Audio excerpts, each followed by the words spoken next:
Welcome to another exciting edition of Travel Guide. If you are new here, consider subscribing.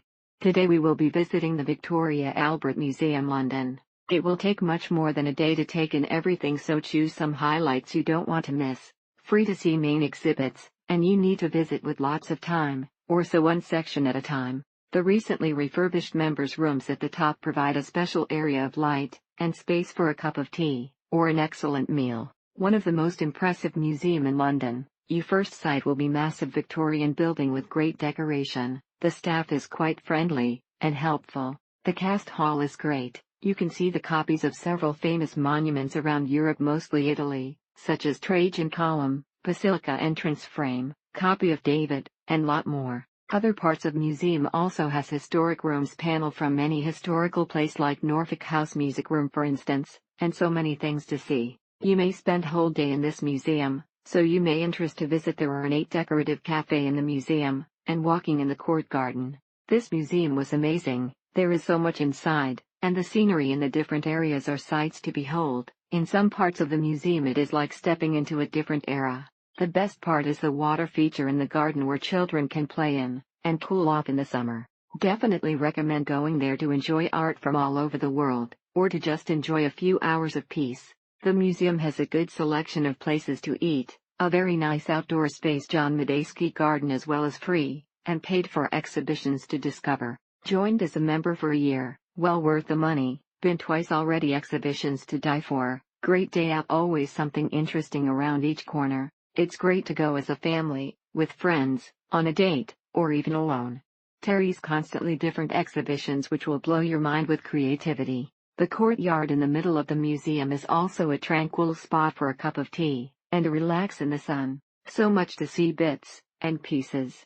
Took me all day to explore, and still not finish, as I'll have been here many times. Furthermore, don't forget to buy yourself a scone, and get a cup of coffee, sitting on the grass, and enjoying a sunny and peaceful afternoon. If you like marveling at pieces of art, tapestries, sculptures, artifacts from all over the world, and items previously used by royals. If you are in London, and are at least a bit interested in different cultures, then go straight to the Victoria and Albert Museum. The souvenir shop is not so cool like in the British Museum, but you will still find a lot of fancy books and souvenirs. It is carried out by passionate volunteers who have a lot of knowledge.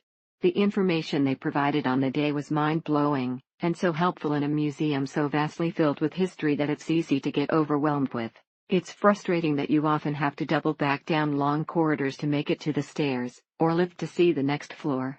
Be sure to donate at the entrance, or buy something in the gift shop to keep this place amazing and free. The exhibits are exceptional, with a great variety of different subject matter, from fashion to new media to food. The subject matter seems endless. The guides are phenomenal, and the wealth of material they have to work with is perhaps the greatest and broadest collection in the world. There is sculpture, objects, treasure, ornate and bejeweled, as you would expect, and quite fascinating exhibits on craft and manufacturing processes, as well as applied design of every kind. If you are interested in the sustainability of food in the future, and the ecological side, then this will be a very worthwhile visit. There's also a treasure hunt you can do via your phone throughout the building, a fantastic way to discover artifacts at your own pace.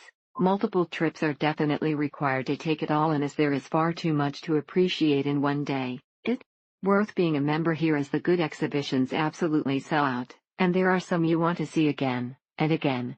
The museum itself is great, but the administration staff are slow, and some of the customer service staff are very cold, but the exhibitions themselves are generally really good, if a little bit small. Thank you for watching.